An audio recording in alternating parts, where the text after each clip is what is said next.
اور اب سمجھنے کی کوشش کرتے ہیں بھارت کی خارجہ پالیسی دوسرا مرحلہ 1991 سے تاحال۔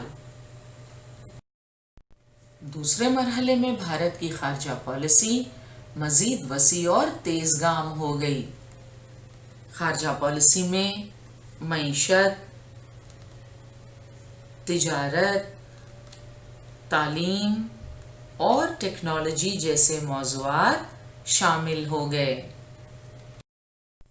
1991 کے بعد بھارت نے معاشی نظام پر سرکاری عمل دخل کم کر کے آزادانہ معاشی پالیسی اختیار کی۔ اس کا نتیجہ کیا ہوا؟ اس کی وجہ سے پڑوسی ممالک کے ساتھ تجارت میں اضافہ ہوا۔ اب معاشی نظام پر جب سرکاری عمل دخل کم ہوا، سرکاری پابندیاں کم ہوئیں، تو اس کا نتیجہ یہ نکلا کہ نجی سرمایہ کاری میں اضافہ ہوا۔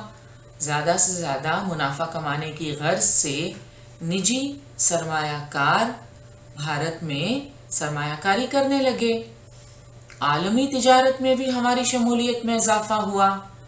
معاشی ترقی کی شرح میں اضافے کی کوششیں ہونے لگیں۔ 1990 کی دہائی کے بعد جنوب مشرقی ایشیائی ممالک یعنی سنگاپور، تھائی لینڈ، ویتنام وغیرہ سے بھارت کے معاشی تعلقات مضبوط ہوئے۔ آپ دیکھ رہے ہیں کیسے دھیرے دھیرے بھارت کے تعلقات پڑوسی ممالک اور دنیا کے دیگر ممالک سے مضبوط ہوتے جا رہے تھے۔ اسرائیل، جاپان، چین، یورپی یونین کے ساتھ ملک کے کاروباری لین دین میں اضافہ ہوا۔ بین الاقوامی اور علاقائی سطح کی معاشی تنظیموں میں بھارت کی شمولیت میں اضافہ ہوا، مثلاً برکس اور G20۔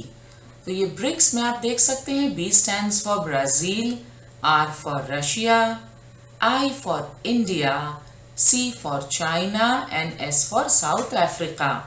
تو برکس یہ ایک بین الاقوامی سطح کی معاشی تنظیم جس میں بھارت بھی شامل ہے۔ اور یہ G20 کیا ہے؟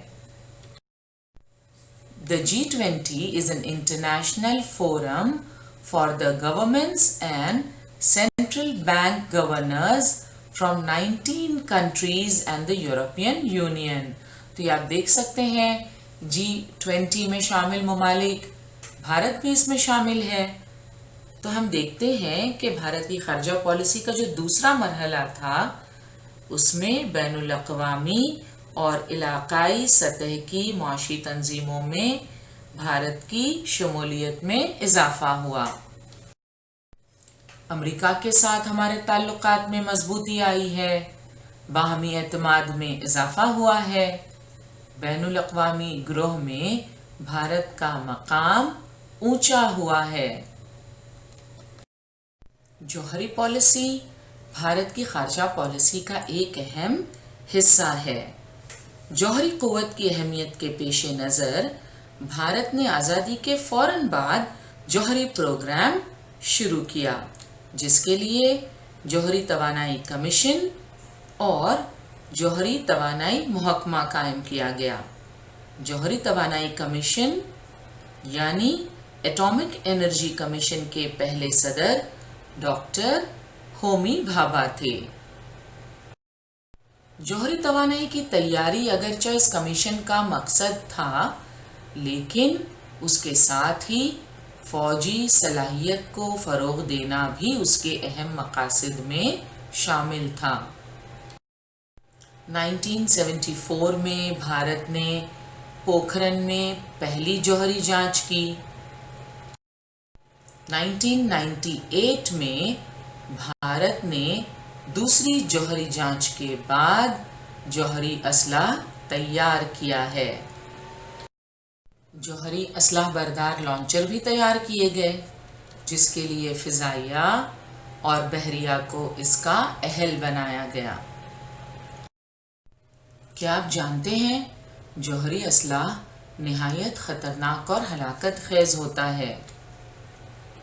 دوسری عالمی جنگ کے دوران امریکہ نے جاپان کے شہر ہیروشیما اور ناگاساکی پر سن 1945 میں ایٹم بم برسائے اور ان کے خطرناک اثرات ساری دنیا نے دیکھے۔ اس لیے جوہری اسلحہ کے استعمال کی نوبت کبھی نہ آنے دینے کی مسلسل کوششیں کرنا ضروری ہوتا ہے۔ جوہری اسلحہ کی توسیع کو روکنے کے لیے مندرجہ ذیل 2 معاہدے کیے گئے ہیں۔ ایک ہے NPT جوہری اسلحہ توسیع بندی معاہدہ، treaty on the non proliferation of nuclear weapons, اور دوسرا معاہدہ ہے CTBT